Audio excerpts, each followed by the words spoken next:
So here's the situation. Now we need to figure out, or we'll try and figure out, how we have reached a stage where suddenly there is renewed hope. We have to be careful. This is not the first time that we feel that we are close to something. But still, after the last 48 hours, when it appeared that things were really going south, now there is some guarded, cautious optimism that things may be working out. And of course, Pakistan is once again in the news. President Trump has mentioned Pakistan twice, and now there are chances that the latest proposal will also be routed through Pakistan. So we've persevered, we've stuck it out, we've gone through a lot of uncertainty, but here we are, still at it, still trying to help US and Iran to somehow find an off-ramp from this conflict. So let's take a look at how Pakistan has been doing this, I would call it a mission impossible, almost. We don't have a Tom Cruise here, maybe we do, I don't know, but it has been mission impossible. How did we navigate through this difficult terrain? I'm joined by two people, two very senior, important journalists who keep a very close eye on how things move in Islamabad, and also why they don't move when they don't move.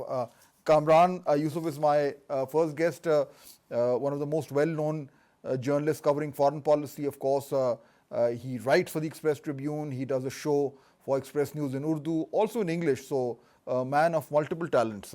Welcome to our show. And Anas Malik, of course, a young journalist who's really made a name for himself in covering foreign policy. He's currently associated with Asia One News. He's the bureau chief for his channel and also has been reporting regularly. Welcome also, Anas. Kamran, so I know that, whenever we feel that something is happening, something goes wrong. So I don't think we should jump the gun. Yes. But what are you hearing? Is there actually cause for some optimism that things may be moving towards a positive outcome? I think so. Although President Trump said that he used the word big assumption. Yes. Even when President Trump says that I'm assuming that Iran now may accept whatever the terms of agreement that they are looking for. But optimism, why? Because even at the start of the week, I also mentioned that this is a crucial week, I believe. The reason, one, that both sides, they are not really keen to go back to war. That is absolutely clear. Stakes are too high. Forget about the posturing. Second, of course, that very soon US President Trump will be traveling to Beijing, and this is going to be a very important visit.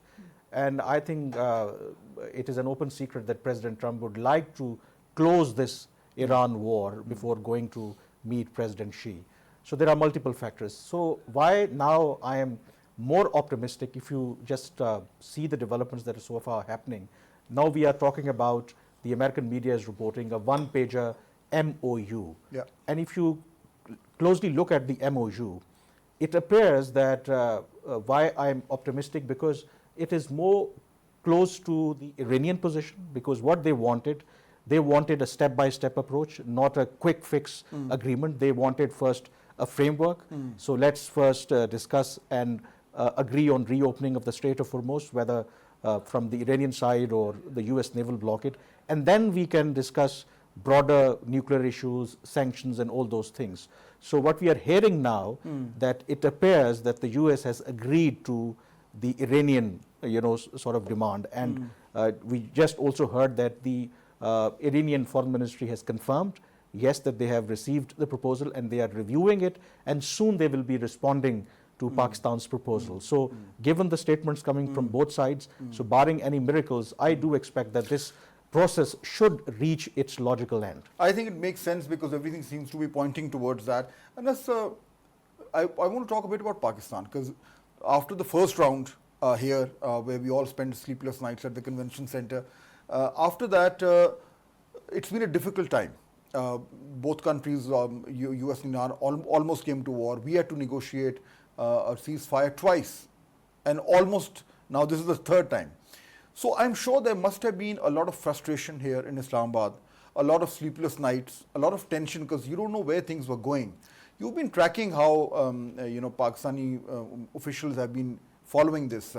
Give us an idea of, what was going through the minds of the decision makers, what was happening in the Foreign Office, what was happening in other places, and what was the kind of stress, what kind of stress were they under?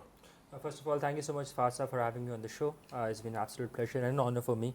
I think what the decision makers or the policy makers, they've never left hope. And I think that has been the key driving factor to what my understanding is. Since the process stalled on the 12th of April, it hit a roadblock, it hit a snag, it did not derail. So, of course, for that roadblock, I was in Antalya when the foreign minister said on the record that 80% of this dispute was resolved during the talks that were held on the 11th and 12th of April, and 20% was the wedge, and they were trying to stitch it up together. But as days passed by, hours turned into days turned into weeks, and now we're close to a month now. I think what was happening was that the distrust and mistrust that has been sowed in for the past 47 years, that kept on taking more and more space, and that was the bigger concern for Islamabad and the negotiating team in Islamabad. So they were trying to wedge that gap, to bridge that gap basically, and that is the reason we saw that visit of the Pakistani Army Chief Field Marshal Syed Asim Munir, an unprecedented 3-day visit, a very risky visit, but in the interest of peace. And as a consequence of that, we saw that the key ask, which was during that first round of negotiations with regards to a ceasefire in Lebanon, where it thought, that was a tough one. Yeah, we had to sort out both the fronts. Absolutely. So that happened, and then the unfortunate event of MV Tuska that took place, and then very recently we saw. So the ask that has been on the part of the Iranian side was the removal of the naval blockade. I think we're very close now. We're very close to a complete removal of the blockade, but as they say, so close yet so far. We're waiting an Iranian response. The American side has maneuvered closer to the Iranian position, but it's not a maneuverism in silo. It's the mediators that have been pushing them or trying to bring them closer to such a position. And I think in the next 24 hours or so, we would be expecting a response. Hopefully. So, but actually that's an important point, Kamran. Pakistan's role, in the initial days, when the news broke, it was more like everybody said we are facilitators. We're just telling them, come sit here, we'll serve you good tea, maybe hot pakoras, and you have a gup shop and then you go. But from that point till today, our role has also evolved. It's grown bigger, from facilitator to mediator, and now I think probably mediator plus. So how have you seen this evolution, and how have we managed that? I think quite surprising and unbelievable, because you are absolutely right that when Pakistan's name came up first, that we are willing to facilitate seeking de-escalation intentions between Iran and the US.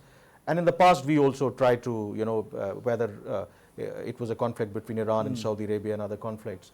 But often we, in the past, boasted about our role. In this case, I think it is absolutely amazing that it is not just that Pakistan is, facilitating, not only now acting as a mediator, but actually influencing the actual discussions that are taking place, trying to bridge the differences between the two countries. We are not just only exchanging messages between the two countries, but also if there are differences, and of course there are huge differences, we are telling them, look, that if we take this route, and the clear example of that, of course, we know that this so-called Project Freedom of President Trump really threatened to derail this entire process, and Pakistan jumped in along with several other countries, and today Prime Minister Shehbaz Sharif also gave a lot of credit to Saudi Arabia as well. And then Trump said that on the request of Pakistan and other countries, I have paused this so-called Project Freedom. So that shows the kind of influence, and that too on a president who usually never listens to people. So this is so amazing, and I think the credit must go to our leadership, the way we actually handled this entire episode. And the more important thing is that the way we actually understood both the leadership and the decision makers in Washington as well as in Tehran.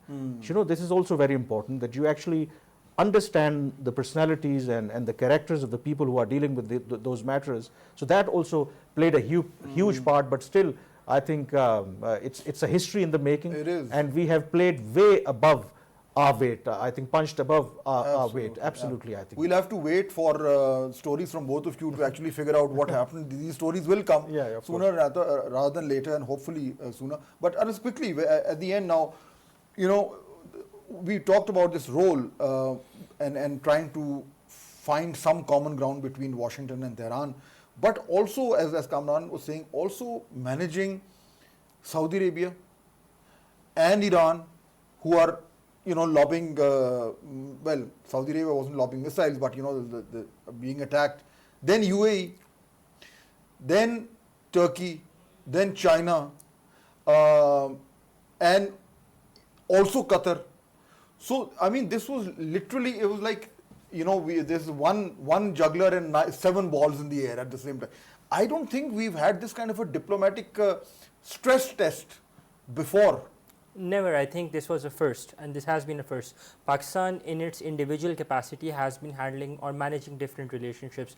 When the Saudi-Iran rift was there, Pakistan was walking that tightrope.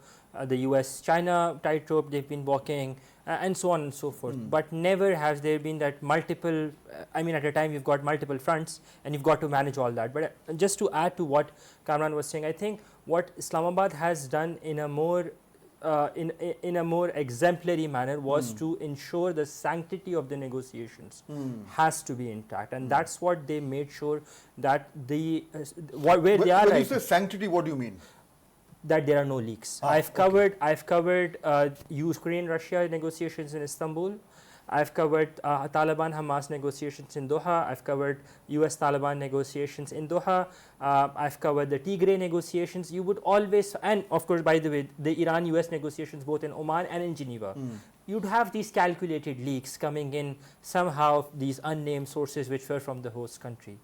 Here, we've not seen anything.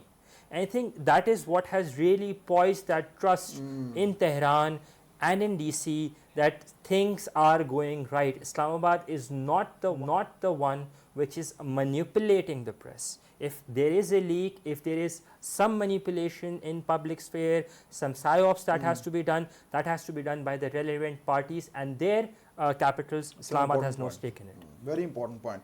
Well, I'm glad that we are here, and again, as I said, that we are all keeping our fingers crossed and hoping that work out very well. When they do, of course, I'm going to invite you back to celebrate, but let's not celebrate right now. Let's hope for the best. Thank you so much for joining me. We'll take a break here, and then when we come back, of course, it's been 1 year since we hammered India that night. How did that happen, and what happens if there's a next round? That after the break.